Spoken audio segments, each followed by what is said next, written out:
السلام علیکم۔ اگر ہمارے پاس مناسب سہولیات کے ساتھ ہسپتال نہیں ہوتے تو اب تک لاکھوں کروڑوں انسان مر چکے ہوتے۔ ہسپتالوں کی کسی بھی معاشرے میں بہت اہمیت ہوتی ہے کیونکہ یہ ہزاروں لوگوں کی زندگی بچانے میں اپنا کردار ادا کرتے ہیں، لیکن ہمارے پاس ہمیشہ سے ایسے ہسپتال نہیں تھے جہاں آج کے دور جیسی ہیلتھ کیئر ہو۔ تو پھر کب ملا ہمیں وہ پہلا ہسپتال؟ ہسٹورینز بتاتے ہیں کہ پہلا documented actual modern hospital 9th century میں یعنی 872 میں قائم ہوا تھا، اور جس شخص نے وہ ہاسپٹل قائم کیا تھا وہ تھے احمد ابن طولن۔ آپ 835 میں پیدا ہوئے اور اپنے بچپن کے زمانے میں وہ ایک غلام کی حیثیت سے کام کرتے تھے جب بغداد میں عباسی خلافت موجود تھی، مگر 33 ایئرز کی ایج تک پہنچتے پہنچتے یعنی 868 میں وہ مصر یعنی ایجپٹ کے عباسی گورنر بن گئے، اور پھر ٹولنیت ڈائنیسٹی یعنی طولونیون بنائی۔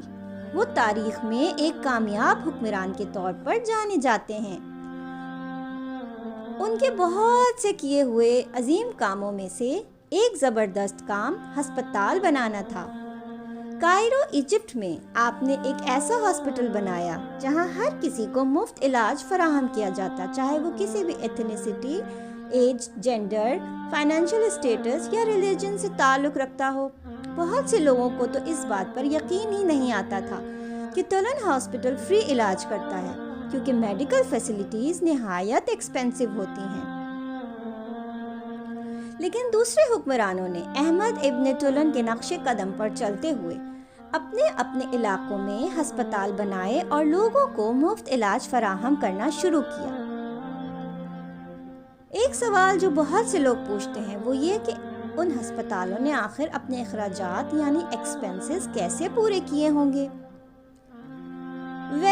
اسلام ہمیشہ بیماروں کا خیال رکھنے کا درس دیتا ہے، تو اس وقت بھی ہسپتال کے لیے خیرات اور عطیات یعنی ڈونیشنز دیے جاتے تھے، جو میں حکمران، امراء یعنی امیر لوگ اور کبھی کبھار عام لوگ بھی دیتے، یعنی جو جتنا دے سکتا وہ ضرور دیتا، کیونکہ سب جانتے تھے کہ یہ نیک کام نیک مقصد کے لیے کیا جا رہا ہے جو ہزاروں لوگوں کی مدد کرے گا۔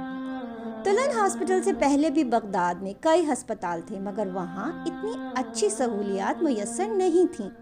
وہ زیادہ تر کسی ایک خاص بیماری کا علاج کرتے، جبکہ طولن ہاسپٹل میں بہت سی بیماریوں، حادثات اور تکالیف کا علاج کیا جاتا تھا۔